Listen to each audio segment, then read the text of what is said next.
नमस्कार दोस्तों। आज की कहानी है ईश्वर का न्याय इसी जन्म में मिलता है। एक दिन की बात है, एक संत अपने शिष्य के साथ दूसरे राज्य घूमने के लिए जा रहे थे। संत महाराज को ज़्यादा बात करना पसंद नहीं। वह कम बोलना, शांतिपूर्वक अपना कार्य करना, यही संत महाराज का नियम था। लेकिन उनका शिष्य बहुत ही चंचल था। उसे हमेशा इधर उधर की बातें सूझती। उसे दूसरों की बातों में बड़ा ही आनंद आता था। वह चलते चलते जब तालाब से होकर जा रहे थे तो उन्होंने देखा कि एक मछुआरा तालाब में जाल डाले हुए है।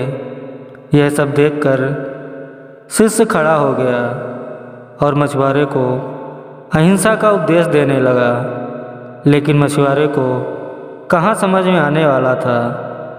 धीरे धीरे बात जब ज़्यादा बढ़ गई, शिष्य और मछुआरे के बीच झगड़ा शुरू हो गया।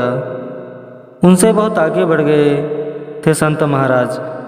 झगड़ा देखकर संत जी लौट पड़े और शिष्य को अपने साथ चलने को कहा और शिष्य को पकड़कर ले चले। संत ने अपने शिष्य से कहा, बेटा, हम जैसे साधुओं का काम है सिर्फ समझाना, लेकिन ईश्वर ने हमें दंड देने के लिए धरती पर नहीं भेजा है। शिष्य ने पूछा, गुरुजी, हमारे राज्य का राजा हर जगह नहीं पहुंच पाता, ना सबको दंड दे पाता, तो आखिर इनको दंड कौन देगा? शिष्य की बात सुनकर संत ने कहा, बेटा, तुम निश्चित रहो, इन्हें भी दंड देने वाले एक शक्ति इस दुनिया में मौजूद है जिसकी पहुंच सभी जगह है। ईश्वर की दृष्टि सब तरफ है और वह सब जगह पहुंच जाते हैं। इसलिए अभी तुम चलो, इस झगड़े में पड़ना सही नहीं है, इसलिए इस झगड़े से दूर रहो। संत की बात सुनकर शिष्य संतुष्ट हो गया और उनके साथ चल दिया।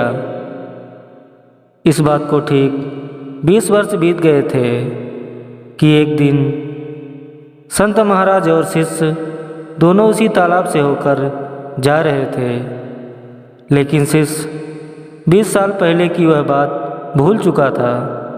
उन्होंने उसी तालाब के पास देखा कि एक चोटिल सर्प बहुत कष्ट में था। उन्हें हजारों चींटियां नोच कर खा रही थी।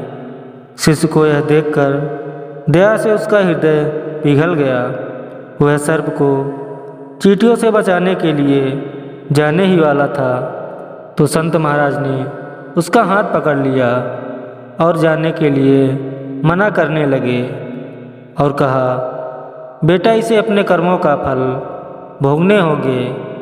यदि अभी तुमने इसे रोका और इसकी रक्षा की तो इसे दोबारा जन्म लेकर यह दुख भोगने पड़ेंगे, क्योंकि कर्म का फल अवश्य ही भोगना पड़ता है। शिष्य ने पूछा, गुरुजी, इसने कौन सा कर्म किया था जो इसको इतनी परेशानी झेलनी पड़ रही है?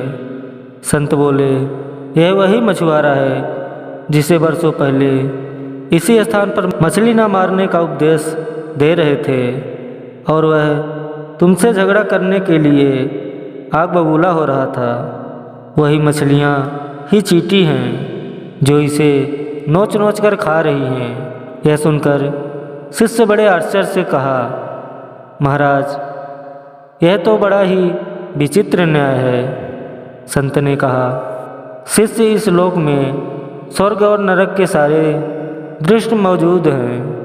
हर क्षण तुम्हें ईश्वर के न्याय देखने को मिल सकते हैं। चाहे तुम्हारे कर्म शुभ हों या अशुभ हों, इनका फल भोगना ही पड़ता है।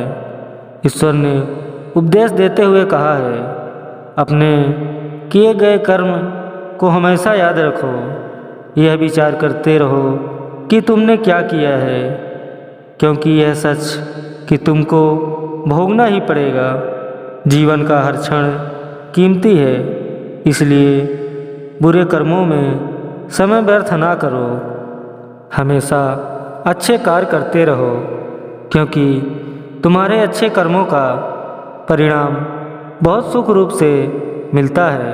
यह 100% सच है कि ईश्वर हमेशा सही न्याय करते हैं। उनके न्याय करने का सीधा संबंध हमारे कर्मों से है। इसलिए कुछ ऐसा कार्य करो जिसको देखकर ईश्वर की आंखों में भी प्रेम छलक उठे। तो दोस्तों, इस कहानी से हमें क्या शिक्षा मिलती है, कमेंट में ज़रूर बताइएगा। अगर आप नए हैं तो वीडियो को लाइक और चैनल को सब्सक्राइब करना ना भूलें। जय श्री कृष्णा, राधे राधे।